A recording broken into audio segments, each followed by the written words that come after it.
বাংলাদেশের পরিস্থিতি দিনে দিনে জোরালো হচ্ছে। এই পরিস্থিতিতে বাংলাদেশ থেকে বহু বাংলাদেশি অনুপ্রবেশকারী বিনা পাসপোর্টে এপার বাংলায় ঢুকে পড়ছে। এরকমও হতে পারে যে আপনার পাশে বসে থাকা ব্যক্তি একজন বাংলাদেশি অনুপ্রবেশকারী, আর ইউনূসের আমলে সেই অনুপ্রবেশ হুড়মুড়িয়ে যে বেড়েছে তার বলার অপেক্ষা রাখে না। যা এতটাই বেড়ে গিয়েছে যে তার জেরে চিন্তায় পড়ে গিয়েছে বাংলার সরকার। এবার বাংলাদেশি সন্দেহে কলকাতা পুরসভা থেকে আটক করা হলো এক ব্যক্তিকে, আর তাতেই ফাপড়ে পড়ে গিয়েছে খোদ কলকাতা পুরসভা। কি জন্য ওই ব্যক্তি কলকাতা পুরসভার সামনে ঘোরাঘুরি করছিলেন, কেনই বা মেয়রের ঘরের সামনে তিনি এলেন, সেই নিয়ে প্রশ্ন দানা বাঁধছে। তাহলে কি অন্য কোনো পরিকল্পনা ছিল?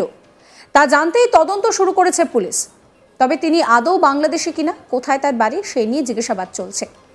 সনাতনী প্রতিবাদী সাধু চিন্ময় কৃষ্ণ দাসের গ্রেফতারির পর এমনিতেই উত্তাল হয়ে রয়েছে বাংলাদেশ, যার আজ ভারতে এসে পড়েছে। এই পরিস্থিতিতে রাজ্যের জেলাগুলি থেকে জঙ্গি সন্দেহে গ্রেফতার হচ্ছে একের পর এক বাংলাদেশি নাগরিক। সূত্রের খবর, গোপনে নাশকতার ছক কষতে বাংলার বিভিন্ন জেলায় গোপন আস্তানা গেড়েছে এই বাংলাদেশি জঙ্গিরা। তাতে কেউ না কেউ গ্রেফতার হচ্ছে। মুর্শিদাবাদ থেকেও আমরা দেখেছি গ্রেফতারির ঘটনা ঘটেছে। মোটা টাকার বিনিময়ে তাদেরকে ফেক আধার কার্ড, প্যান কার্ড ইত্যাদি দেওয়া হচ্ছে।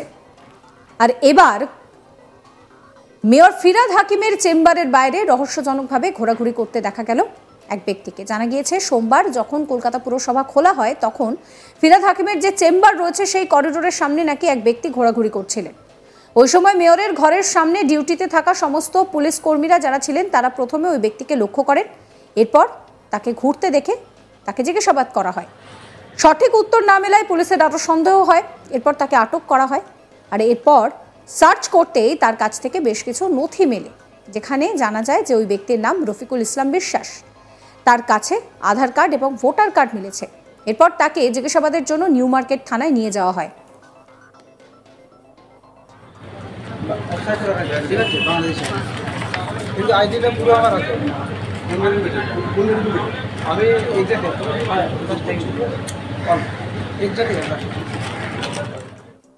এই নিয়ে আমার কলিগ রাজেশ সাহার একটি রিপোর্ট দেখাবো আপনাদের। কলকাতা পুরসভার ভেতরে খোদ মেয়র ফিরহাদ হাকিমের চেম্বারের বাইরে সন্দেহজনকভাবে ঘোরাঘুরি করতে দেখে এক ব্যক্তিকে আটক করলো কলকাতা পুলিশ। সন্দেহভাজন ওই ব্যক্তিকে আটক করা হয়েছে এবং আটক করে নিয়ে যাওয়া হয়েছে নিউ মার্কেট থানায় জিজ্ঞাসাবাদের জন্য। যেটা জানা যাচ্ছে পুলিশ সূত্রে, আজ সোমবার সকালবেলা যখন কলকাতা পুরসভা খোলা হয় এবং তারপর ফিরহাদ হাকিম, কলকাতা পুরসভার মেয়রের যে ফিরহাদ হাকিমের চেম্বার রয়েছে দোতলায়, যে ফার্স্ট ফ্লোরে সিঁড়ি দিয়ে উঠেই তার চেম্বার রয়েছে, এবং সেই চেম্বারের বাইরে করিডোরে এক ব্যক্তিকে, মধ্যবয়স্ক এক ব্যক্তিকে ঘোরাঘুরি করতে দেখা যায় সন্দেহজনকভাবে। এবং ফিরহাদ হাকিমের ঘরের বাইরে যারা কর্তব্যরত পুলিশ কর্মী রয়েছেন, যারা নিরাপত্তারক্ষী রয়েছেন, তারা কিন্তু প্রথম তাকে লক্ষ্য করেন এবং কলকাতা পুরসভার যে প্রবেশপথ রয়েছে সেখান থেকে শুরু করে দোতলায় মেয়রের ঘরের সামনে থেকে শুরু করে সমস্ত জায়গায় কলকাতা পুলিশের কর্মীরা সেখানে মোতায়েন থাকেন, পুরসভার নিরাপত্তার দায়িত্বে তারা থাকেন। এবং মেয়রের ঘরের বাইরে যারা উপস্থিত ছিলেন সে পুলিশ কর্মীরা প্রথম বিষয়টি তাদের নজরে আসে, এক ব্যক্তি সন্দেহজনকভাবে মেয়রের ঘরের বাইরে ঘোরাঘুরি করছে এবং তাকে বেশ কিছুক্ষণ ওয়াচ করা হয় পুলিশের তরফে। তারপরেও তার উপর সন্দেহ আরও দৃঢ় হওয়ায় ওই ব্যক্তিকে ডাকা হয় এবং তাকে জিজ্ঞাসাবাদ করা হয়, কোথায় যাবেন, কী কারণে এসেছেন। তাকে কিছু প্রশ্ন করা হলে ওই ব্যক্তি কিন্তু অসঙ্গতিপূর্ণ উত্তর দেন এবং এরপরেই কিন্তু তাকে আটক করা হয়। আটক করেন কলকাতা পুরসভায় কলকাতা পুলিশের যে আউটপোস্ট রয়েছে বা যে পুলিশ ফাঁড়ি রয়েছে, সেই পুলিশ ফাঁড়ির দায়িত্বপ্রাপ্ত যারা আধিকারিক রয়েছেন তারা ওই ব্যক্তিকে আটক করেন এবং আটক করে কলকাতা পুরসভার পুলিশ আউটপোস্টে তাকে বসিয়ে জিজ্ঞাসাবাদ করা হয়। তার কাছ থেকে তল্লাশি করে তার কাছ থেকে বেশ কিছু নথিপত্র পাওয়া যায়। সেখান থেকে তার নাম জানা যায় রফিকুল ইসলাম বিশ্বাস বলে তার নাম জানা যায় এবং তার যে স্কুল সার্টিফিকেট রয়েছে, মাদ্রাসার সার্টিফিকেট রয়েছে, সেখান থেকেই তার নাম জানা যায় রফিকুল ইসলাম বিশ্বাস। এবং তারপরে ওই ব্যক্তিকে নিয়ে যাওয়া হয় নিউ মার্কেট থানায় তাকে জিজ্ঞাসাবাদের জন্য। যেটা পুলিশ সূত্রের দাবি, তাকে জিজ্ঞাসাবাদ করে কিন্তু একাধিক অসঙ্গতিপূর্ণ উত্তর পাওয়া যাচ্ছে এবং পাশাপাশি তার কাছ থেকে তার আধার কার্ড বা ভোটার কার্ড উদ্ধার হয়েছে। তার সঙ্গে থেকে তার যে ব্যাগ ছিল সেখান থেকে কিন্তু পাওয়া গিয়েছে। সেখান থেকে তার অ্যাড্রেস এবং তার নাম সম্পর্কে নিশ্চিত হয়েছেন কলকাতা পুলিশের কর্তারা। যদিও তাকে জিজ্ঞাসাবাদ করে একাধিক অসঙ্গতিপূর্ণ উত্তর আসছে, যেটা পুলিশের যেটা সন্দেহ, সম্ভবত ওই ব্যক্তির মানসিক বিকৃতি রয়েছেন, মানসিক রোগে শিকার রয়েছেন ওই ব্যক্তি, এমনটাই প্রাথমিকভাবে তারা মনে করছেন পুলিশ আধিকারিকরা। প্রাথমিক যে এনকোয়ারি হয়েছে সেই এনকোয়ারিতে কিন্তু এমনটাই মনে করছেন। যদি কোনো রকম সব দিক খতিয়ে দেখা হচ্ছে এবং ওই ব্যক্তিকে এই মুহূর্তে নিউ মার্কেট থানায় নিয়ে যাওয়া হয়েছে, নিউ মার্কেট থানায় তাকে জিজ্ঞাসাবাদ করা হচ্ছে তার আসল উদ্দেশ্য কি ছিল, তিনি আসলে অন্য কোনো উদ্দেশ্য নিয়ে কলকাতা পুরসভায় এসেছিলেন, নাকি তিনি আসলে মানসিক ভারসাম্যহীন কোনো ব্যক্তি ভুল করে ঢুকে গেছিলেন, তা জানার চেষ্টা করছে নিউ মার্কেট থানার পুলিশ।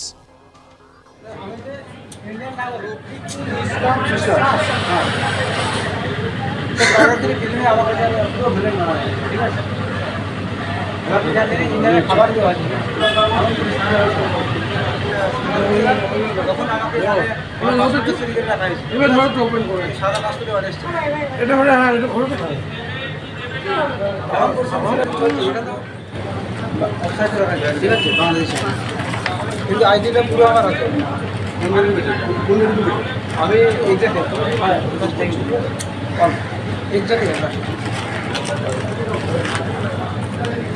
তোমার নাম কি? নাম কি তোমার? রফিকুল ইসলাম বিশ্বাস, ফাদার নেম নিয়ামত বিশ্বাস।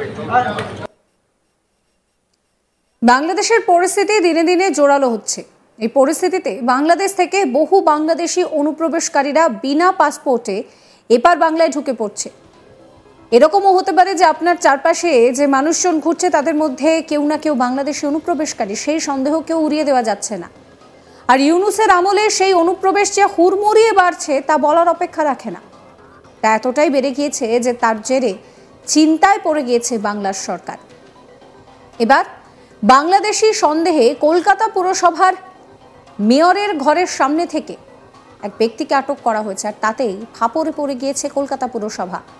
কি জন্য ওই ব্যক্তি কলকাতা পুরসভার সামনে ঘোরাফেরা করছিলেন, কেনই বা মেয়রের ঘরের সামনে তিনি এলেন, সেই নিয়ে প্রশ্ন দানা বাঁধছে। তাহলে কি অন্য কোনো প্ল্যানিং ছিল, কোনো নাশকতার প্ল্যানিং ছিল, তা জানতে তদন্ত শুরু করেছে পুলিশ।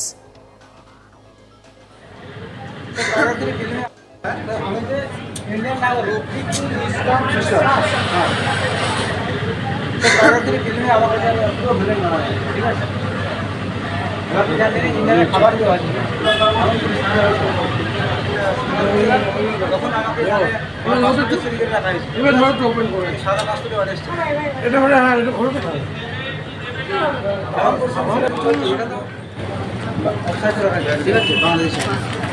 কিন্তু আইডিটা পুরো আমার আছে, আমি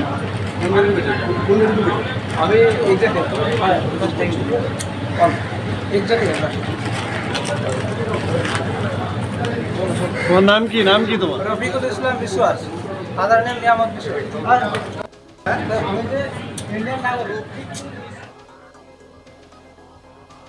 এই ভিডিও আপনাদের কেমন লাগলো কমেন্ট করে জানাবেন। সমস্ত খবরের আপডেটের জন্য সাবস্ক্রাইব করবেন আজ তাক বাংলার ইউটিউব চ্যানেলকে, ফলো করতে ভুলবেন না হোয়াটসঅ্যাপ চ্যানেল।